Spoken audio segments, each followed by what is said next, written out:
Good morning, 5th grade. We are ready for math lesson 168. We are going to start off this morning with our concept cards and then go over an equation on the board. So let's go ahead and get started. First of all, can you tell me how many square feet are in an acre? 43,560. 1 square mile equals how many acres? 640. 1 square yard equals how many square feet? 9. 1 square foot equals how many square inches? 144. What is the formula for converting from Fahrenheit to Celsius? C equals 5/9 times, in parentheses, F minus 32. Formula for converting from Celsius to Fahrenheit? F equals 9/5 times C plus 32. What is the freezing point of water Fahrenheit? 32 degrees. Normal body temperature Fahrenheit? 98.6 degrees. Normal body temperature Celsius? 37 degrees. Freezing point of water Celsius? 0 degrees. Boiling point of water Celsius? 100 degrees. Boiling point of water Fahrenheit? 212 degrees. 1 yard equals how many feet? 3. 1 minute equals how many seconds?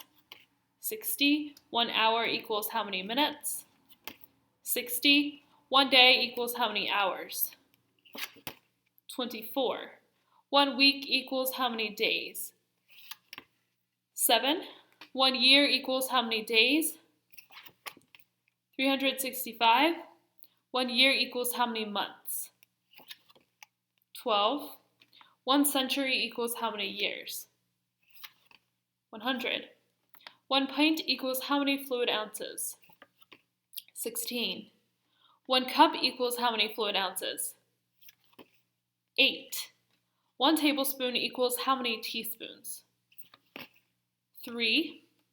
1 pint equals how many cups? 2. 1 gallon equals how many quarts? 4. 1 quart equals how many pints? 2. 1 decameter equals how many meters? 10. 1 hectometer equals how many meters? 100. 1 kilometer equals how many meters? 1,000.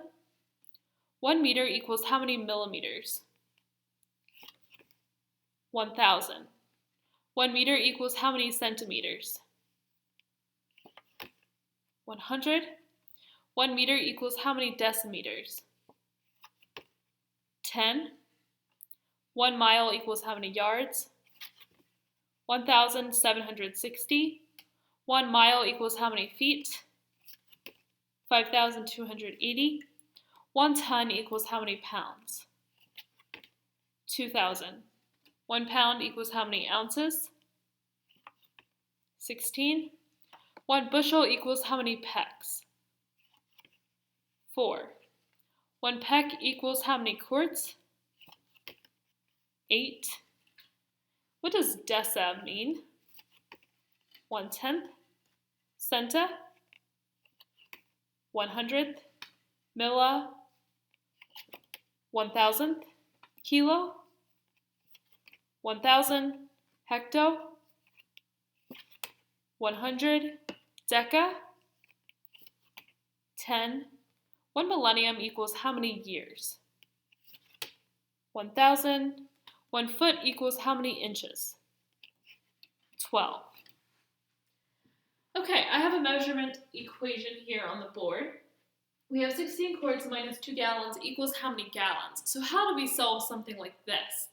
Now, the first thing that we need to do is we see that we are trying to figure out how many gallons it is in the end. So what we're going to do first is write blank gallons under under each place here. We're going to write blank gallons minus blank gallons equals blank gallons, okay? Now we've gone over these steps before, so this is just a review here. Now the next thing we need to do is we need to, the ones that are the same, we can just bring that number down because it was already gallons. So we still have 2 gallons. Now we need to box the ones that are different. 16 quarts, or quarts and gallons are different from each other, so we box those. Now we're going to work the box problem, and we have 3 steps for doing that. So our first step is that we either need to multiply or divide. Now it depends on if we're going from larger to smaller or smaller to larger. So going from quarts to gallons is smaller to larger. And we know when it's smaller to larger, we divide. When it's larger to smaller, we multiply. Okay, so quarts to gallons is smaller to larger, so we're going to divide. Now we need to know what our special number is. Now how many quarts are in a gallon? That tells you what our special number is. There are 4 quarts in a gallon, so 4 is our special number. Now for the third thing that we do here, we're still working in our box. So we take our numbers in our sign and do whatever the sign tells us to do. So here we have 16. So we have 16 divided by, our special number is 4. So we have 16 divided by 4 is what we need to do. Now 16 divided by 4 equals what? 4, okay? So we know that 16 quarts is 4 gallons. Now that we solve that, we can go ahead and subtract. We have 4 gallons minus 2 gallons. So since we have we're working with the same thing now, gallons and gallons, we can finish out our problem. 4 minus 2 equals 2, so 4 gallons minus 2 gallons equals 2 gallons. And 2 is our final answer, so make sure we write that in both blanks. Okay, your lesson, again, another review lesson. We have one more after this. Yeah, that's correct. We have lesson 168 today, and then 169 tomorrow, and our final test. So we are very, very near to the end. Work your lesson carefully. Let me know if you have any questions about it, and have a good rest of your day.